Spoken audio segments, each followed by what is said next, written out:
ketok kewok. Perkataan ketok kewok bermaksud berkedut-kedut. Ya.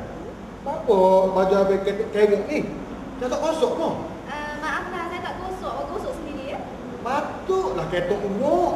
Dia gosok main-main juga. Aduh. Ketok umuk. Ni. Boleh sangat. Kedut. Cok betul. Cok betul bermaksud cangkul. Jah. Jah tak mana cok betul habis? Habis nak pergi kebun ni. Apa tu, Mak? Cok betul. Apa tu? Cok betul ni cangkul betul. Cangkul lah, cangkul. Habis tu awak ingat saya faham kalau awak cakap semua tu? Tak apalah. Mana cok betul? Di mana? Tak lah kamu. Okey. Tino garik. Perkataan tino garik bermaksud perempuan yang nakal. So gimana malam-malam ni? Sudah jadi tino garik kau? Bang, keluar lah dengan kawan lah. Betul? Apa ni abang Tina Garik ni?